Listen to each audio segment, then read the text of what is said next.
Maintenant, au moment où mboka est en difficulté, nous avons des problèmes. Nous ne pouvons pas faire un salaire de $50. Il y a des fois que tout le monde va foutre pété. Makamangwe salama. Bilemboza déjà.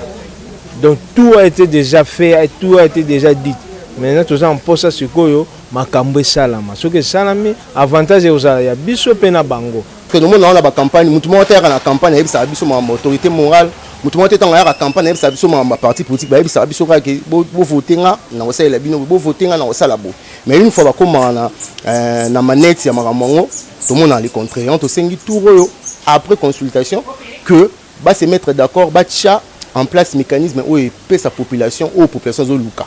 C'est-à-dire qu'il y a bien, la population là a bien, moyen de transport en malam, mais il y a bien. Info 243, la référence de l'actualité. Ça va? Bonjour. Comment on a Gelo Kayimbe?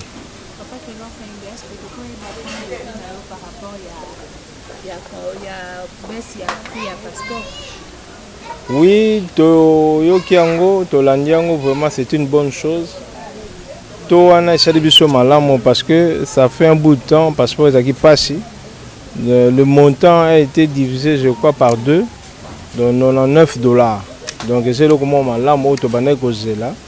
Ce qui peut ça division la moitié parce que na Covid, Covid pour na esunga ba congolais parce que talaka place de outil de 200 et quelques à 99, mais c'est une bonne chose.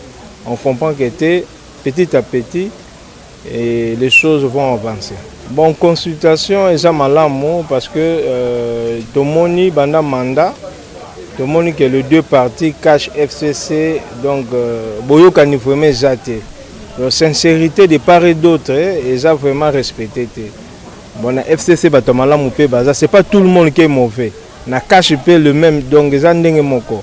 Mais là, toujours c'est là, résultat palpable. Nous ne voulons pas des discours ou bien comme plagiat. Donc, comment un système à plagiat. Donc, discours moko au monde, le même phrase s'est répétée en 1982 et sous 98 2020. Mais cette fois-ci, nous voulons des résultats palpables. On a vu sur le peuple congolais parce que ça fait longtemps, on a un peu vu comment les tiraillements de part et d'autre. Mais cette fois-ci, Toningi, na FCC, na Cash, la Mouka, Bayokana. Parce qu'il y a malamu pe baza. C'est pas tout le monde a mabé. Mais pour occuper de trier, bateau baza pour ça qu'on travaille pour n'importe avancer, ça sera aussi une bonne chose. On parle pas dans le sens ni tolingi ceux qui président a lobby et locaux, le lendemain tout le monde est exécution. Donc à lobby qui était tout ça la boue, même après 2 semaines, tout le monde quand même qui était oh il y a lobby, attaque pour atteindre 100%, mais ne fût-ce que le minimum. C'est ce que nous voulons, parce que ce n'est pas une baguette magique à tout va changer, non. Donc, on a le minimum là, parce que tout sentir en gros. Parce que ce qui est déjà minimum, c'est qu'il y aura la perfection ou bien le maximum, donc, dans le sens où on a toujours l'ingandé, consultation, oyoyo, et même la vie, bon fruit. Tous les ans, on a posé à Bilembo, tous les ans, on a posé à Bilembo, tous les ans, on a posé à Sikoyo, Makamangwe Salama. Bilembo déjà. Donc tout a été déjà fait, tout a été déjà dit. Maintenant, tout ça, on pose ça sur Koyo, Makambwe Salama. Ce que Salami, avantage est aux alaya. Biso pena bango. Parce que en 2023, tout le monde a sous le même Makamboyo, sur quoi on a sur sanction. On a pour ou contre.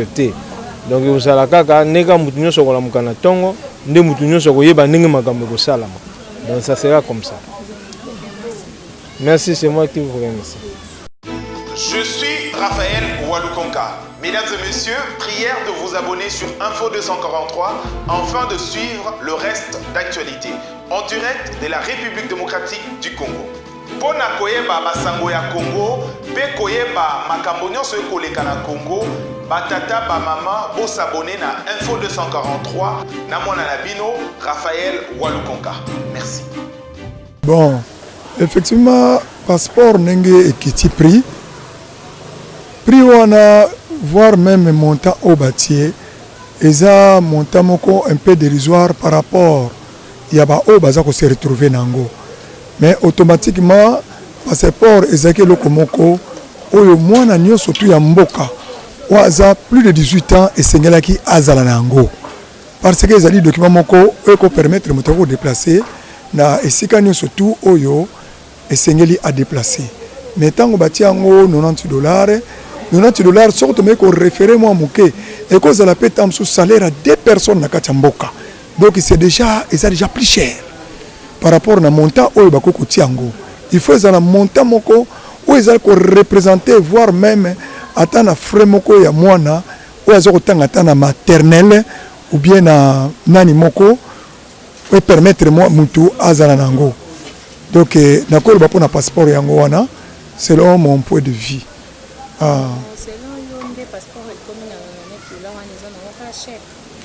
Effectivement, passeport n'est comme $99. Ce que tu réfères à $1000 et l'autre ça passe. Parce que $99 wana, ce que tu tali, tout tient en francs.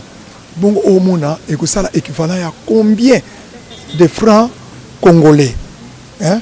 Ce que tant aux autres en francs congolais wana, et ça qu'on référait déjà sur que tu l'as dit moi bah calculer et qu'on coûtait plus même plus de 3 sacs à foufou. Tandis que ça à foufou déjà moko et ça la temps sur bandako moko 1 mois. Alors tant que nous tiens déjà na $99, plus de 180 et quelques 1000 francs congolais. C'est déjà beaucoup. C'est déjà beaucoup. Hein? Donc il faut permettre aux gens capable de son passeport. Surtout le bagage de passeport, ils ont un prix à $10. Surtout le $10. Tout le monde a moqué. Mais surtout tiens à francs congolais $10, ils ont tombé déjà à 21 000 francs congolais. C'est déjà beaucoup. Alors tant que tu es déjà $99. Ah, c'est coûté. C'est coûté. Puisque Moutassé Makambongo, ou Simba Kambongo, selon Makamazo Simba, tout le monde c'est rien. Mais au moment où Mboka est en difficulté, $99 wana. Moutoupa ko ça tam ça na salaire tam $50. Il y a des fois 3 mois on va foutre pété. 3 mois pe na ba foutre pété. Mais tant que $99 et Kiti, oui et Kiti, selon ba obazo et Kiti, puisque vini que tu traverser nango ezana étape par étape. Mais il faut tout la couche o ya se ndenge bazo vivre. Okomona mutupo banda tongo tipo quoi. Rien que tant mususu lipa ya 1000 francs azo defa yango. Lipa ya 1000 francs azo defa pas les sandako. Na kopesa bino exemple moké c'était avant-hier. Na ke na Shoprite.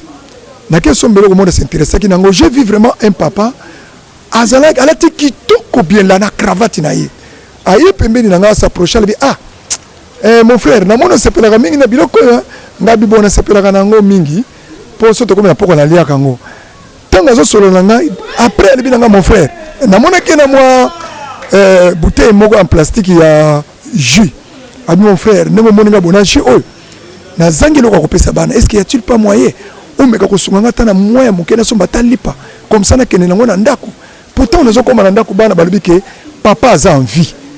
Mais vraiment, j'avais vraiment de leurs yeux. Et ça n'a pas si tant on a télé. J'avais même raconté à madame. Tala papa mon nene ndengona alubi nangana luka même quelque chose n'a pas. Asombe là-bas na lipa. Lipa on a ce combien? C'est 1100 francs congolais. C'est 1100 francs congolais. Donc et ça passe.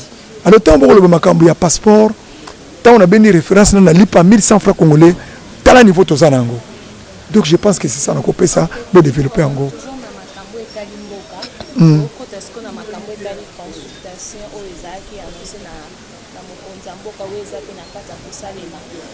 Toujours na kolinga koyeba point de vue ou bien réaction à la population au konki kopé ça point de vue ni concernant makambo ya consultation.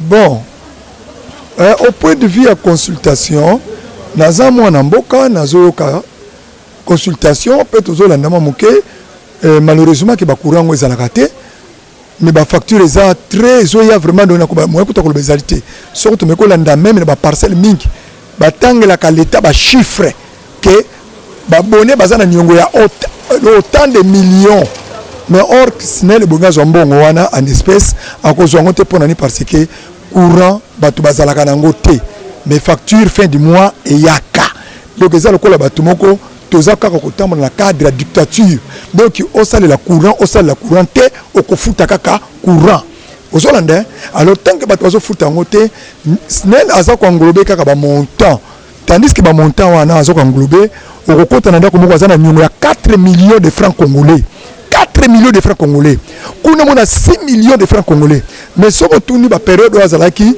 na courant mawa mingi donc eza lokola bamaka gani ezosama na mboka mpo na baintérêt moko donc intelligemment bato bakodirige biso intelligemment yango na koloba à ça qui concerne le point de vue ya consultation ya mboka bandeko na ngai na webisa bino vérité omoni makambo mboka na biso mpo na kocomprendre yango bokokota na bamilie moko eza très primitif mpo bokocomprendre yango bamilie oyo bino bokolandaka bokobenga bato bakouta pour des gens qui ont fait des diplômes des gradués qui ont terminé en Belgique, en France, c'est rien makambo ezali pa bato bazali ba inconsidérable ne bango bakoyebisa bakorienter ndenge nini makambo mboka ezali pour sotoke na consultation effectivement d'accord revenir bino moi moke na conférence nationale souveraine tozalaki nango mais botalaka makambo kolobati mutu musoko baleka mutu musoko kobosa nango menga na ko rappeler ye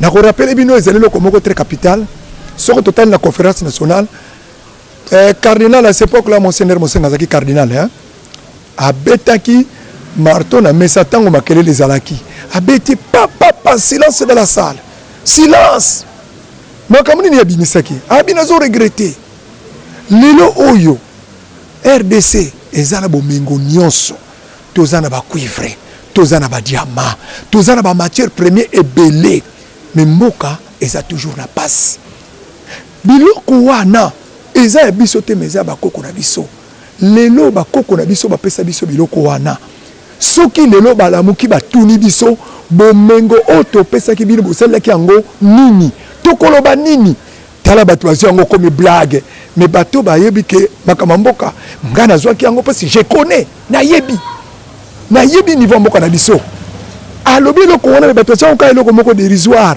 mais eza très capital ezalaki très capital alors makambo ya consultation eza tout à fait lokola makambo ya conférence nationale tozomona bazoprésente mama na biso oyo azalaki mwasi ya pauvre Kasavubu ntango balobi na ye aloba ce qui concerne makambo propre Kasavubu ntango akufaki boyoki makambo alobaki ezalaki na bato mingi oyo tomonaka bango baminene bakonzi ya mboka balelaki na kati ya conférence nationale pourquoi balelaka biso tokanisaka tant que bango bazotambola bamercedes bacravate bayebi mingi mais nzoka le même jour mwasi ya pauvre Kasavubu azoloba makambo oyo mingi bazokoyeba nzoka Kasavubu akufelaka ndenge nini tala pasi na kati ya mboka alo biso tokanisaki ke bango mpe madame non nga comment on a des cuir c'est pas grave des cuir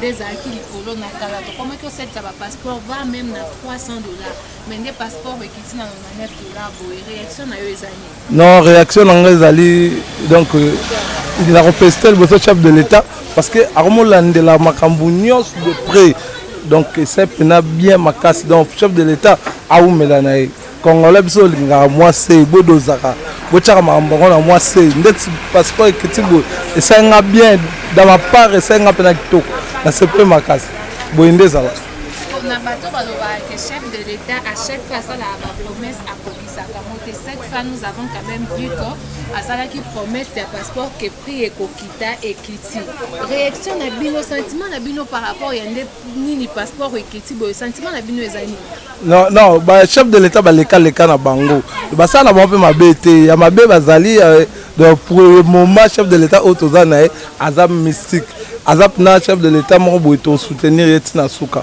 donc fois à la razarane ya kitaka sur le terrain ce qui est grave aïe penati non c'est grave chef de l'état ou mais là non donc yo faut batika yo zala donc ba tout fait te ba tchono moi l'aise mke yo po mekana ko sala ba idée na yo parce que ba idée na génial on a makambo consultation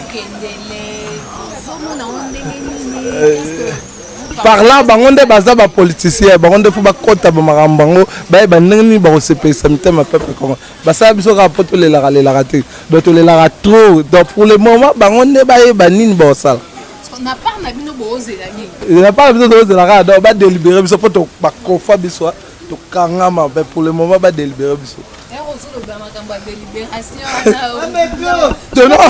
Quand tu parles de délibération, tu peux nous expliquer clairement. Non, dans clair, quand on l'a tout, la minute où elle est là, Nzala, Piaka, Kolia bien été, Tara net grave, on a qu'il y a un robot, donc c'est grave. Ah bon, ça, on a tout, et ça, c'est beau. En tout cas, merci beaucoup. Merci. Bon, je suis Teka. Donc, il y a un lobby qui avant consultation, ils ont le coup là. Après consultation, ils ont le coup là avant consultation. C'est tout comme l'autre bâtiment le coup là. Ce qui, origine, il y a départ, il y a un beau comme monté. Toko bandaka ko tourner le coup là-bas na Israël, donc babimaki Égypte. Pour tout le monde à Cana et que ça la passe. Mais tout référé na maloba. Il y a bakolo na biso ba oyo batikela kimboka oyo batamusa kindenge nini to recourir na archive na bango to recourir na ba mémoire na bango place to ko s'en sortir pote lelo na kata mboka na biso tozali ko souffrir comme si toza ko rond-point pour consultation to ndimete to kota na consultation lelo to comme une consultation par rapport à quoi? Qu'est-ce que vous attendez après ces consultations? Mais maman eloko biso tozo zela après consultation ezali résulte ya mboka ndenge ba obatikili biso esengeli ndenge mboka to se retrouver nango donc toza lokola bato moko to perdre mboka ezana maboka bato moko biso to yebite alors tozo linga récupération ya mboka et comme maboka na biso congolais a sentir penza que o ezali mboka na ye alors jusqu'à présent que congolais na sentir yango te parce que toza lokola ba étranger na kata mboka na biso ne pas toza na ngwana yango to yebite ba oyo ba koti kuna na kata consultation ba yeba nini ba keili et non qu'intérêt na bango le tout à fait lokola ba député ba kindera toujours ba intérêt na bango mais tozaki na bango lelo ba changer ba camp ba komi na ba milliers musu ba parcelle mususu de ba sundulu ba o ba fotaki bango yango to lobike ba o ba ko benga to yebite soki bango ba koloba nini mais poso na biso zali na mokonza mboka atika komikosa aluka bato yazo de considérer o aleka bango ba pipaka bambote bango mbi bazana base makaminga mboka ba diplôme ba université ba docteur o ba sa ba doctorat wana nostu tozo mona résultat moko ezo zalate alors et puis to linga to kenene loko moko ya koyeba ko pardonner poto ba ndeni to ko marcher malam pour ceux qui pardonner ko zalate makambo belé to bana ko tourner parce que motema ya bato nde place kangami makambo yangwana ko répondre de l'invitation na consultation eza nango bien mais mitema ya bato c'est ça là il y a des problèmes c'est ça na mo moke na kanisi na suko na ngawana suki na ngawana na sepeli mingi soki ekozala divisé na télé bien soki ekoneka tout à fait exactement 5 sur 5 na kosepela makasi mais eza na bato mingi mpe balingi koyoka makambo bayokaka yango te peut-être bayoki yango soso lelo kombo na nga na pesi bino yango na bomeli bino yango te merci na souhaite bino mokolo malamu. Bonjour. Comment on a Monsieur Mbaya, donc Tite Mbaya. Nous avons une petite question pour la réaction par rapport à une information, toujours avec le ministre de la Finance, ministre vice-ministre intérieur, il y a affaire étrangère signé, arrêté que passeport est dans $99. Tout c'est la mesure parce que ça est souhait à Congolais, il y a une promesse à chef de l'État, tout c'est chef de l'État pendant la campagne a fait cette promesse que le passeport est quittable parce que vous avez un passeport qui parmi les passeports le plus cher au monde, ils ont qui inconcevable. On est maintenant content à ce que tout ça lève en mesure mais tout aussi que il faut vraiment mesurer la décision en place parce que les années 99 mettons comme on a un football qui a capture football ça au lieu de $99 on se retrouve à 150 180 donc il aura aussi vraiment côté on a surveillant ma casse mesure de suivi pour éviter que on est dit que non ça passe pas dans $99 à comme on a coûté en makambo mais médecine à 180 dans l'autre aussi en rendre et sous 40 baluka ba mesure pour encadrer en haut et ça vraiment $99. C'est un peu ça. Par rapport à la consultation au Mokonzango Kabanda qui a juste là 2 semaines, par rapport à Yamo Ezani, vous avez une consultation au Mokonzango Kabanda. Bon, la consultation, tout ça là, ils que na ba mesure aux conclusions aux ezala profitable pour le peuple. Nous sommes ça la maana ezala pour l'intérêt du peuple. C'est ce que nous souhaitons. Nous souhaitons vraiment que pas idée moi malamu de prendre le temps de consulter la classe politique, de consulter toutes les couches sociales. Ils aident moi malamu à sali, mais au Sénégal qu'à la fin ils allaient vraiment l'euro profiter de la population. Bazana pour l'intérêt na bangote, mais bazana pour l'intérêt de la population parce que la population souffre. Ça fait beaucoup d'années depuis 1960 aux indépendances, rien ne va, le pays n'avance pas. Au contraire, tous ont ici. Sotali état où babège batiga yimbo aux unal lelo vraiment au lieu de progresser, de redresser. Alors il faut vraiment président de la République dans la consultation là, conclusion dans est profitable pour la population. C'est ce que nous voulons, c'est ce que nous demandons. C'est un peu ça. Il y a certaines personnes qui nous regardent quand tu parles d'intérêt du peuple, il y a intérêt à peuple des années. Est-ce que vous pouvez expliquer sur l'intérêt à peuple au Bozela au Yomo Koebi qui n'a fait une consultation, comment on a changement le problème, il faut dire les choses clairement. À chaque fois d'abord, consultation est dialogue, tout ça moins différent soit mais na image depuis toujours, tu assistes que à chaque fois que la politique va coûter na souk de boucharana partage de pouvoir. Partage de pouvoir les ala on va dans la cité, boire on va na gomé, ce mitouka, ce mapan afin de compte population tikali délaissée. Donc tant on a intérêt population c'est que vraiment les pays doivent se mettre en marche, travailler pour l'intérêt de la population parce que les gens ne travaillent pas.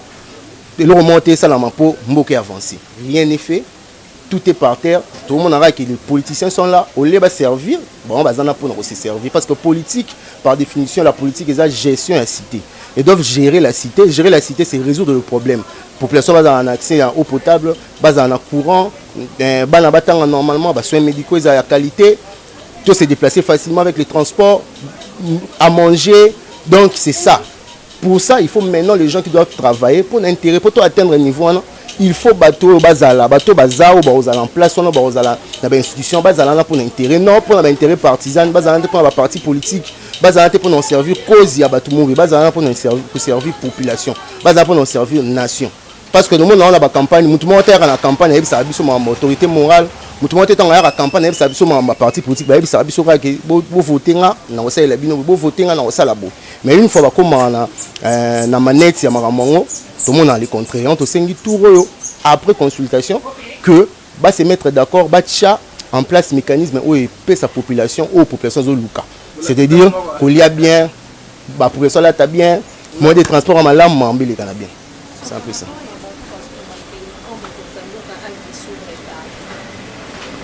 Condition du Parlement pour moi ils a solution il y a mal à monter parce que ils a exigence moins sengi 90 jours après si je ne me trompe pas 90 ou 60 jours après il faut organiser l'élection. Au total, dans le moment où je ne pense pas qu'il y a de l'argent pour organiser l'élection, il faut réviser le fichier électoral. Je pense que ça sera trop compliqué.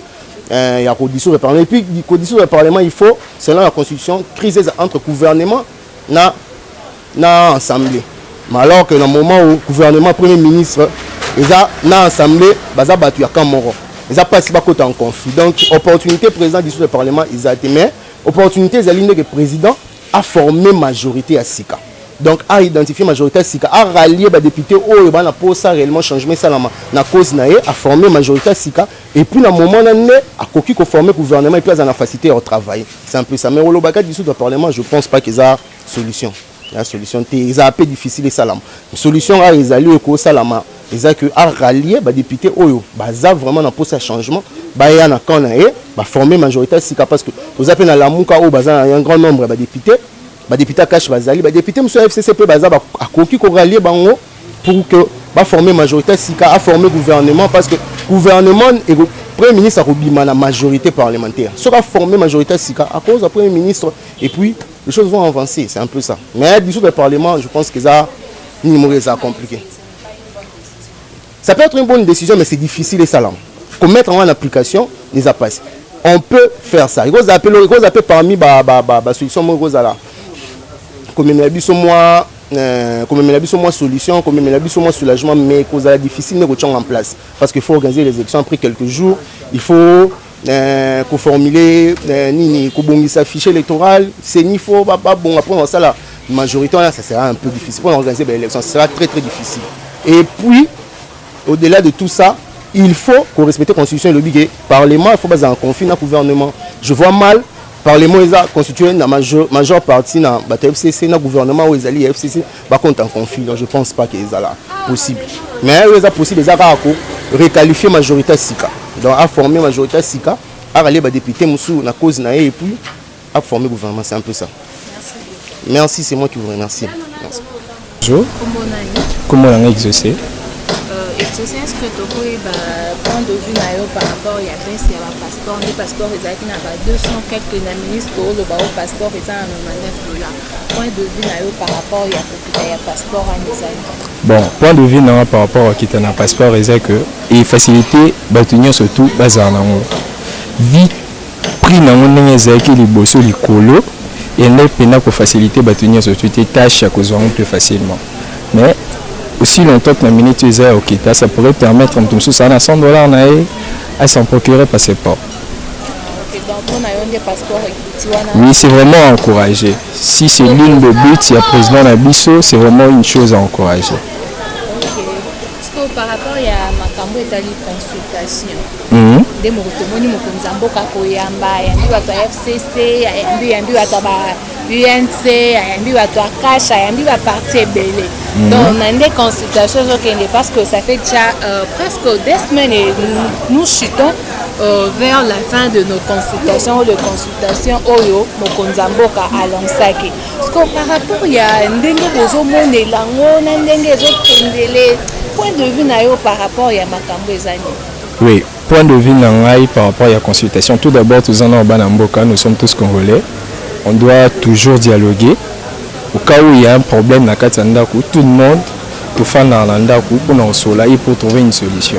Donc c'est déjà une bonne idée. Il y a une politique pour faire des sur le problème qui dérange notre pays. Alors c'est vraiment une chose à encourager. Si c'est pour trouver des bonnes solutions, de bonnes résolutions à ces genres de problèmes de notre pays où il faut vivre en ce moment, le haussement, il y a taux, il y a dollar face au franc congolais.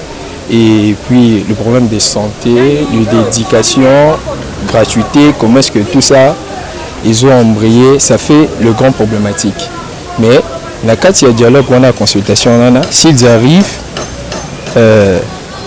à donner des idées, donc des solutions, oui, ça là que va trouver la solution à un problème où ils ont en Mboka et ils allaient vraiment à encourager. C'est que après, que vous attendez. Ouais, c'est que nous attendions, c'est que tout bénéficier n'est au moins bien. Baissement à $, c'est vraiment encouragé. L'accès à l'école, c'est mieux. Les soins de santé, c'est ce que nous attendions. Parce qu'on en parle du coronavirus, d'autres qui sont contaminés et d'autres non. Donc ces gens-là qui sont contaminés sont aussi des Congolais. Ils doivent être soignés de la même manière que ceux qui sont à l'étranger. Donc c'est vraiment ce que nous attendions. Merci beaucoup. Ok. Info 243, la référence de l'actualité.